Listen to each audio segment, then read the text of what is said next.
Good morning बच्चों। जैसा कि हम पिछली क्लास में हम लर्निंग पढ़ रहे थे, ठीक है। तो लर्निंग में मैंने बताया था ना कि जो लर्निंग, जो सीखी हुई चीज़ छप जाती है बिल्कुल, या हम कहते हैं रिस्ट्रिक्टेड लर्निंग जो होती है वो कहलाती है इम्प्रिंटिंग, अध्यंकन, ठीक है। तो आज हम पढ़ेंगे अध्यंकन या इम्प्रिंटिंग, कॉन्सेप्ट ऑफ इम्प्रिंटिंग। अब ये देखो, ये सारी अवधारणाएं हैं या कॉन्सेप्ट्स हैं जिनके थ्रू हम बिहेवियर को समझ सकते हैं, ठीक है। तो अध्यंकन या इम्प्रिंटिंग समझने के लिए इस पर सबसे ज्यादा जो काम था वो किसने किया था? Carl Lawrence. उनका जो तरीका था, जैसा मैंने कहा था ना, तीनों साइंटिस्ट के नाम अच्छे से याद रखना। तो जो कार्ल लॉरेंस थे, उन्होंने क्या किया, वो इम्प्रिंटिंग की। उन्होंने क्योंकि बिहेवियर की स्टडी करी थी। वो कहाँ रहते थे? फार्म हाउस पर रहते थे। वहीं पर वो सारे एनिमल्स को पालते थे, ठीक है। तो क्या होता था कि उन्होंने जो उनकी एक बुक बताई थी, जैसे मैंने बताया था ना, किंग सोलोमन्स रिंग, एक बुक का नाम लिखवाया था। तो उस बुक में उन्होंने बहुत इंटरेस्टिंग फैक्ट्स बताए हुए हैं, ठीक है। तो उनमें से एक फैक्ट ये था कि उन्होंने देखा कि वो, क्योंकि सब चीज़ें क्या होती थी, वो खुले में एक्सपेरिमेंट करते थे, ठीक है, क्योंकि इथोलॉजिस्ट जनरली खुले में एक्सपेरिमेंट करते हैं। तो उन्होंने वो क्या करते थे स्टडी करने के लिए, जैसे किसी पर्टिकुलर, उन्होंने जो ज़्यादातर उनकी जो स्टडीज़ थी, जैसे मैंने बताया था ना, राजहंस, जो ग्रे गीज होती है, ठीक है, ग्रे गीज और जो राजहंस कहलाते हैं, ठीक है। तो ये जो ग्रे लैग गीज होती हैं, इनके ऊपर उनकी ज़्यादा स्टडीज़ थी। पर उन्होंने कुछ कौवों पर भी, या क्रोस पर, उन्होंने कौवों पर अध्ययन किया था। तो उस स्टडी में उन्होंने देखा कि जब वो किसी एक का स्टडी कर लेते थे उसके बिहेवियर की, तो उसके में क्या करते थे, एल्यूमिनियम की एक रिंग लगा देते थे उसके पैर में, ठीक है, या कहीं पर भी उसके एक रिंग लगा दी। तो क्या होता था कि जब उन्होंने कई कौवों के साथ में इसी टाइप से किया, तो अब जब वो आते थे तो वो क्या होता था, कौवे डर जाते थे, वो सब उड़ते, उनसे भागते थे।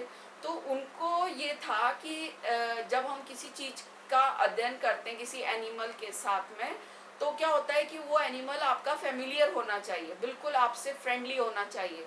तो उस डर को उन्होंने सोचा कैसे भगाएं। इसके लिए उन्होंने क्या किया, खुद ही वो बिल्कुल डरावना वेश, क्योंकि कौवे काले उन होते हैं, तो वो उनके ही जैसे उन्होंने डरावने कपड़े पहन लिए, लंबी जीभ उनकी, और पूंछ लगा ली, और सब इन्होंने काफ़ी डरावना सा अपना जो वे था, वो शरीर का आकार वो कर लिया, मतलब उस एक कॉस्ट्यूम पहन ली, ठीक है। अब वो उन्हीं के थ्रू, उन्हीं में वैसे ही जाते।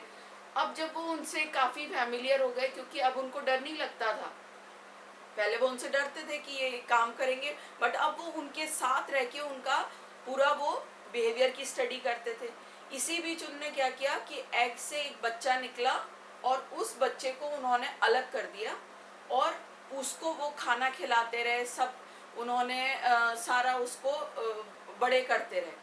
उस एग से निकले बच्चे ने किसी और अपने पेरेंट को नहीं देखा, किसी को नहीं देखा, ठीक है। तो क्या हुआ कि वो उन्हीं को देखता रहा, और जब उसका वो मैच्योर हुआ, एडल्ट हुआ, तो उसको जो मेटिंग के समय, जैसे ये कीड़े खाने खिलाने की प्रोसेस होती है अपने साथ वाले को, तो वो उनको एक मेट की तरह देखने लग गया, ठीक है। तो ये क्या हुआ कि जो ये एक इम्प्रिंटिंग, एक रिस्ट्रिक्टेड, जो चीज़ नॉर्मल नहीं थी, बट वो उसने बिहेवियर के साथ में उनको ही देखते देखते वो चीज़ उसके साथ में ही वो उनको अडेप्ट होने लगा, ठीक है। उसने और किसी को नहीं देखा, उसने जिसको देखा एग से निकलते ही वो उन्हीं को अपना मानने लगा। तो जैसे हम कहते हैं ना कि जो अंडे से निकलते ही जो बच्चे, एनिमल के बच्चे जो देख लेते हैं जिसको भी, वो उसी को अपना पेरेंट मानने लगते हैं।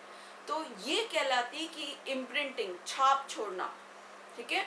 तो ये जो इम्प्रिंटिंग का एक एग्जांपल ये कार्ल लॉरेंस ने, तो जनरली जो इम्प्रिंटिंग है वो एक तो फीलियल होती है, ठीक है, हम कह सकते हैं चाइल्डहुड टाइम से, बचपन में, कि जो बचपन में चीज़ें सीखी जा सकती हैं वो बड़े होके नहीं सीखी जा सकती।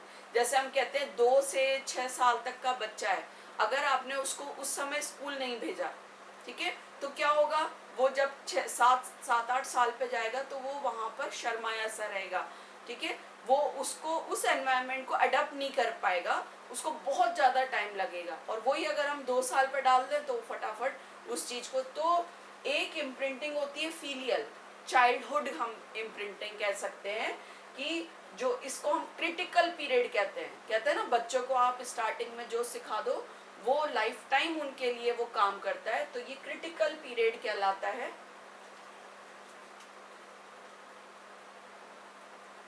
ठीक है, ये क्रिटिकल पीरियड कहलाता है।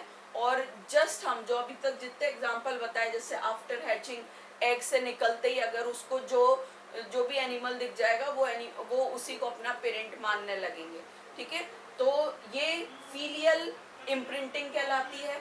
एक होती है सेक्सुअल कब होगी, जब उसमें जैसा मैंने अभी बताया था कि वो कार्ल लॉरेंस के साथ रह रहा था, तो वो उसी के साथ में अपने को उनके साथ ही सेक्सुअल बिहेवियर करने के लिए वो अडेप्ट होने लगा। तो ये जो इम्प्रिंटिंग है अध्यंकन, तो ये कहलाती है, एक तो बचपन से, ये बाद में जाके नहीं सीखी जा सकती, और ये उनके जो उनको देख रहे हैं वो उस बेस पर सीखते हैं, ठीक है। तो ये इस तरीके से इसमें कुछ एग्जाम्पल दे के आप इम्प्रिंटिंग को समझा सकते हो, ठीक है। तो इसमें जनरली ये जो है हर स्पीशीज में इम्प्रिंटिंग पाई जाती है, एनिमल्स में भी पाई जाती है। हम जैसे अभी बताया मैंने ह्यूमन बींग्स में, कि अगर आप 2 से 6 साल तक के बच्चे को आपने अगर स्कूल नहीं भेजा, उसी तरह से अगर आप किसी बच्चे को आप घर में ही बंद रखो, ठीक है, पूरे टाइम बंद रखो, उसको कहीं जाने मत दो, तो उसका जो बिहेवियर है वो एक नॉर्मल बच्चे से बहुत ज़्यादा अलग होगा, ठीक है। तो ये क्या होगा, ये वो पैदा होने के बाद में जो चीज़ें देखता है उसी के अकॉर्डिंग अपने आप को सेट कर लेता है। तो ये है इम्प्रिंटिंग, ठीक है, जिसको चेंज नहीं किया जाता। इसी को हम कहते हैं रिस्ट्रिक्टेड लर्निंग, जो चीज़ उन्होंने परमानेंटली सीख ली, ठीक है। इसमें आप इसी तरह से कुछ एक एग्जांपल देके इसमें बता सकते हो। अब इसमें एक नेक्स्ट आता है topic, concept of behavioural genetics, ठीक है। जैसे अभी हमने पढ़ा concept of imprinting, concept of learning, concept of physiological basis, concept of neurological basis, ये अवधारणाएं हमने इतनी सारी हम बिहेवियर को स्टडी करने के लिए समझ रहे हैं। तो वैसे ही कॉन्सेप्ट ऑफ बिहेवियरल जेनेटिक्स, या हम कह सकते हैं genetic basis of animal behaviour, जंतु के व्यवहार के अध्ययन के लिए आनुवांशिकी रूप से अध्ययन अगर करें, हम कह रहे हैं ना कि अगर इनबॉर्न, अगर कोई बचपन, उनको सिखाने की जरूरत नहीं है, वो चीज़ जीन्स के थ्रू आ रही है, यही चीज़ हमें इसको यहाँ पर समझनी है कि जो एनिमल का बिहेवियर है वो जीन्स पर डिपेंड करता है, और उसी के अकॉर्डिंग वो एक जनरेशन से दूसरे जनरेशन तक ट्रांसफर होता है, ठीक है। इसे ही कॉन्सेप्ट ऑफ बिहेवियरल जेनेटिक्स कहते हैं। तो इसमें एक एग्जांपल है, इस एग्जांपल के थ्रू आप इसको समझ सकते हो। ये है एग्जांपल मधुमक्खियों का, ठीक है।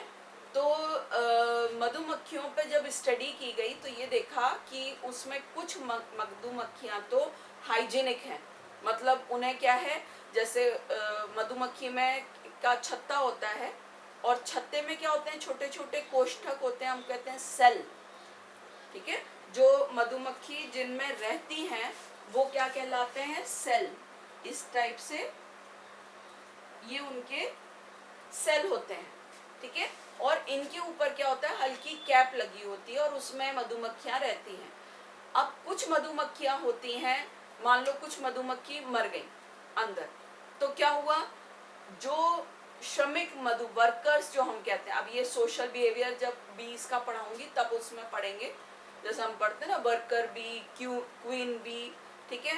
तो ये जो हम आगे पढ़ेंगे, तो वर्कर बी जो होती हैं, श्रमिक मधुमक्खियां, वो क्या करती हैं, इन छत्तों में से जो सेल में मधुमक्खियां मर जाती हैं, वो क्या करती हैं, उसका कैप हटाती हैं, और मतलब जो सेल होता है, कोष्ठक होता है, उसका कैप हटाती हैं, और उस डेड जो मर गई है मधुमक्खी उसको निकाल लेती है बाहर।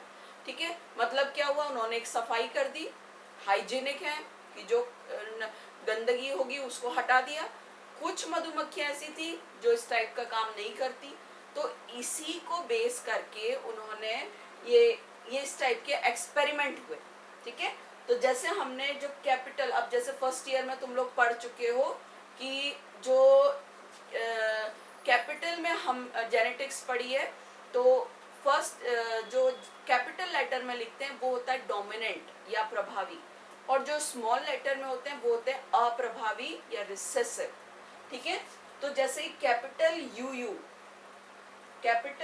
जो है, इसका मतलब है ये जो जीन्स हैं वो किस लिए हैं कि ये सेल को अनकैप नहीं करेंगे। जो अनहाइजेनिक कंडीशन है, जो कैप को हटा के और मरी हुई मधुमक्खियों को निकालेंगे नहीं, ऐसे जो होते हैं वो डोमिनेंट होते हैं, ऐसी मधुमक्खियां। इनको शो करा है कैपिटल यू कैपिटल आर से। और जो हाइजीनिक मधुमक्खियां हैं जो कैप को हटा के मरी हुई मधुमक्खियों को निकालती हैं, वो कहलाए, उनको हम शो करेंगे स्मॉल यू स्मॉल आर से। ठीक है, अब कैपिटल यू का मतलब है कि ये सेल की कैप हटाएंगी नहीं, do not uncap the cell. Capital R का मतलब हुआ ये do not remove the dead larvae को, जो मरी हुई लार्वी है उनको नहीं हटाएंगी। स्मॉल यू का मतलब है कैप का, ये सेल का कैप हटाएंगी। और स्मॉल आर का मतलब है कि ये जो लार्वी मर जाते हैं उनको रिमूव कर देंगी।